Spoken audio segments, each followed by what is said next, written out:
ജീവിതത്തിലുടനീളം ഒരു മികച്ച കമ്മ്യൂണിസ്റ്റായി നമ്മുടെ രാജ്യത്തിൻ്റെ മതനിരപേക്ഷ ജനാധിപത്യ മൂല്യങ്ങളെ പ്രൊട്ടക്റ്റ് ചെയ്യുന്നതിനുള്ള വലിയ ഒരു യോദ്ധാവായി പ്രവർത്തിച്ചയാളാണ് സഖാവ് സീതാറാം യെച്ചൂരി. അദ്ദേഹം എയിംസിലേക്ക് വളരെ അവശനായി അഡ്മിറ്റ് ചെയ്യപ്പെടുന്നത് തന്നെ വളരെ സജീവമായ രാഷ്ട്രീയ ഇടപെടലുകൾക്കിടയിലാണ്. അത്തരമൊരു ചർച്ചയ്ക്കിടയിലാണ് അദ്ദേഹം വല്ലാതെ അവശനായി മാറുകയും പെട്ടെന്ന് എയിംസിലേക്ക് ട്രീറ്റ്മെൻറ്റിന് വേണ്ടി പോവുകയും ഇപ്പോൾ മരണപ്പെടുന്ന വളരെ വേദനാജനകമായ വാർത്ത നമ്മളെ തേടിയെത്തുകയും ചെയ്തത്. ഞങ്ങളുടെ പാർട്ടിയെ സംബന്ധിച്ച് അഗാധമായ ദുഃഖമാണ്, അഗാധമായ നഷ്ടമാണ്.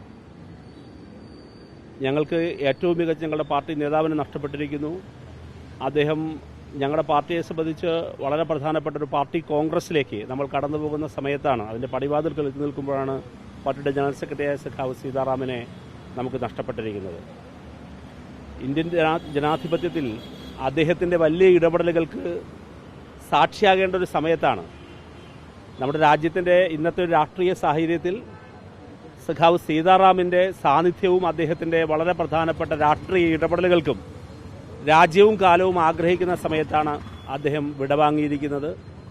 എല്ലാ വ്യത്യസ്ത ചേരികളിലും നിൽക്കുന്ന ആളുകളെ കൂട്ടിയോജിപ്പിക്കുന്നതിന് നിർണായകമായ രാഷ്ട്രീയ സാന്നിധ്യമായിരുന്നു സഖാവ് സീതാറാം.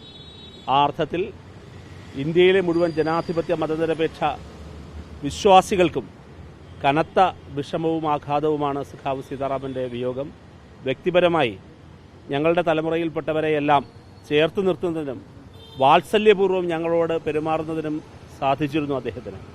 അങ്ങനെയുള്ള വ്യക്തിപരമായ ഒട്ടേറെ അനുഭവങ്ങളും മുഹൂർത്തങ്ങളും ജീവിതത്തിലുണ്ട്. ഏറ്റവും ഒടുവിലായി കണ്ടപ്പോൾ പോലും അങ്ങനെയാണ് ഞങ്ങളോടെല്ലാം പെരുമാറിയത്. അതുകൊണ്ട് തന്നെ അങ്ങേയറ്റത്തെ വിഷമവും വേദനയുമാണ് സഖാവ് സീതാറാമിൻ്റെ വിയോഗത്തിൽ എല്ലാ പാർട്ടി സഖാക്കൾക്കുമുള്ളത്. അദ്ദേഹത്തിൻ്റെ വിയോഗത്തിൽ അഗാധമായ ദുഃഖവും അനുശോചനവും രേഖപ്പെടുത്തുകയാണ്.